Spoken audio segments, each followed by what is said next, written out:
I believe in that biblical passage that says, "Blessed are the brief, for they shall be reelected." And I am kind of your cleanup hitter here. You know, we've had Congressman Conaway, we've had some good comments, you know, and folks that really know a lot of information about the subject at hand, and I'm the last guy. I kind of feel like Liz Taylor's fifth husband. I know what to do, I just don't know how to make it interesting, but I'm going to try anyway.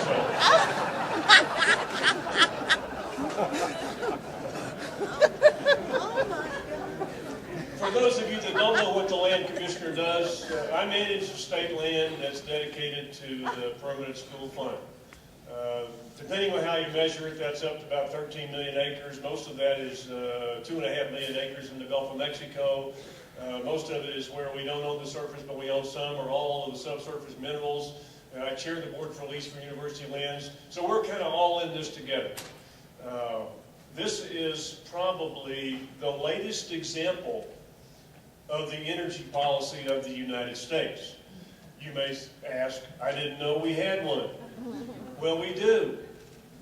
It's just another plank in that energy policy, along with the Gulf of Mexico moratorium, which is no longer in effect. I don't think it is anyway. Along with the fact that we are not going to do any offshore drilling on the East Coast, along with the fact we're not going to do any offshore drilling on the West Coast, along with the fact that we're not going to do any drilling in ANWR, along with the fact that Cuba is going to do it for us on the East Coast near Florida, because we're not going to do it.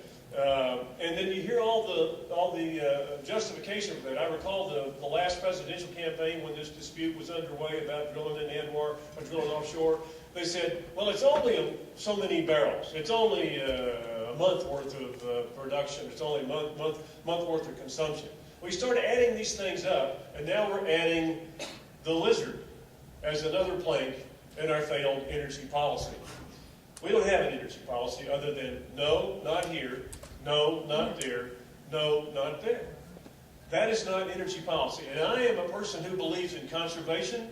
I'm a person who believes in preservation of species and habitat. I'm a person who believes in alternative and renewable energy when it's economic. But we cannot take a $5 gallon of gasoline and mitigate that by, you know, putting everything off limits, building more wind power. We already have the #1 wind power installation, or the largest megawatts installed capacity in the United States. We got 10,000 megawatts of wind power in Texas. We're #1 in the nation. If we were a nation, we'd be #6 in the world. We're ahead of Iowa by a factor of 3. We believe in energy, whether it's alternative, renewable, whether it's oil and gas, whatever it is. But we also believe in people. We also believe in a sound energy policy, and this is another plank in that failed energy policy. You know, we would hear that when we were talking about offshore exploration and production, they would say, oh, no, that won't help us because it's years away. Well, they were talking about that years ago. They were talking about that in 2007 in the lead up to the presidential campaign in 2008. Now we're about to have another presidential election. It'll be 5 years since they first started saying it was 5 years away. And we got $5 gasoline. Our policy is failed. And this is an example of that. You know, I have an interest in this subject. And if you are from Midland, you know what happened here last month. Or was it last? Yeah, last month. We did a bid sale, University Lands bid sale. It was $249 million. Essentially, it was $250 million that people paid for the right to explore. Not to produce necessarily, they wanted to risk their capital, and in addition to that, they paid the University Lands almost $250 million. Do you think that will continue if this designation is made? I don't think so. Also, about a month ago, on school lands, PSF lands, we set a record. By the way, that $250 million was a record by a factor of 5 over the prior highest bid sale. And school lands, in Austin, we did a bid. We set a record of $108 million, which was by a factor of 2, the highest. All of that money goes to education in Texas. It's constitutionally dedicated. In addition to that, the severance tax revenues, some of which goes to the Rainy Day Fund, which is in play in Austin right today. The economic impact to this will be substantial and could be crippling. It is not well thought out. The science and the methodology is subject to question. As a matter of fact, if you read the report in there, in one location it talks about roads and pads will be in the way of the lizard moving around in its habitat, and therefore that's bad. In another section it says that the lizard crosses the road, he's going to get run over. You can't have it both ways. Either the roads are a problem, he won't cross them, or the roads are a problem and he gets squashed. That's mutually exclusive. Those are contradictory terms. I mean, the question is, you know, why did the lizard cross the road? Or did he cross the road? They don't know. We need to know the answers to these questions before we proceed any further. This is not the first time that this has occurred. Since I've been the commissioner at the land office, we've had 2 other episodes, but they've been on the Gulf Coast. Shortly after I got to this job in 2003, there was an effort underway on the Padre Island National Seashore. Now, I'll give you a little background. 1962, the National Seashore, or National Park, if you will, was going to be created. The land commissioner at that time was a guy named Jerry Sadler. Jerry Sadler said, hell no, we're not going to do that because that's going to forever freeze the exploration production of, in this case, mostly natural gas within the boundaries of the Padre Island National Seashore. He raised a stink about it. As a result of that, the Congress of the United States and the legislature of Texas, the private mineral owners, all agreed that we can do this, we can have this seashore, and we can produce. That was the deal. And matter of fact, there's a clause that says if the National Park Service or the Department of Interior ever mandates that there can be no more production, that the seashore reverts back to the private owners in the state of Texas. Well, how do you do it though? You got to be careful because they're never going to say no more exploration and production. And the seashore is not just Padre Island; it's in Laguna Madre and it's also near shore Gulf of Mexico. What they do is they make it not economic by rules and regulations.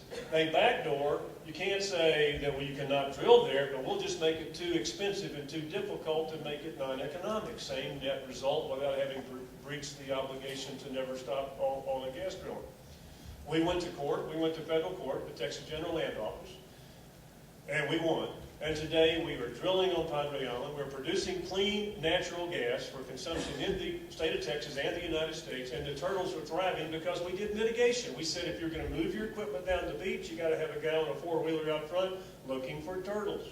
And what they do when they find the turtle nest, they take the eggs out, they incubate them, and they release them. It's a way of preserving the species. So now that the guy's on a 4-wheeler out front, we're finding more turtle nests. We're releasing more turtles. More turtles are coming back to nest. We have actually improved the longevity of the species by the oil and gas industry, by doing mitigation and working together.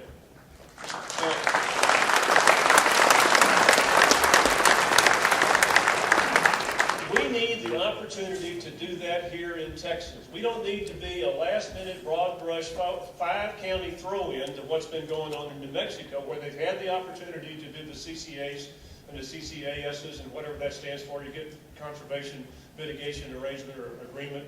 We need that opportunity. It's not the lizard or us. We don't have to make a choice. It's both of us. Now, what are we going to do? We're going to make comments. The land office right now, and university lands as well, are working on specific comments and questions. And that's what you should do as well. When you come here tomorrow, and I won't be here, I've got to go to El Paso for the event tomorrow night, I think you should ask specific questions to those who are going to be here with the Fish and Wildlife guys. Ask them questions. Try not to lose control. Don't call them names, because a substantial number of those guys are just doing their job. There are some that have an agenda, I guarantee you, but there are some that don't. Just doing your job. Try to be specific. Try to let them know that you are interested and this is a big deal and you have specific questions. And talk about the pipeline issue and the contradictions in the report. This should be a last resort, but we will do that if we need to. If the comments are not well received, if we don't have an opportunity to mitigate and to come up with a plan that can enhance the habitat, I mean, we can plant a lot of shinnery oak if we need to. If we don't have the citizens of Texas the ability to do what's right, then we'll have to go to court. We've done it on Padre Island. We did it with the piping plover down on the Gulf Coast. They were going to designate the piping plover habitat from Boca Chica to Beaumont, from the Rio Grande, to the Sabine River. And we said, no. You got to be a little more specific. And they did. And we worked it out. But we had to go to court to do it. We'll do that. That's my fiduciary obligation as the guy that's responsible for making money for the kids.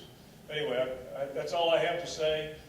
We're with you in this fight, and we are not going to quit until we get our answers and we get our outcome that we need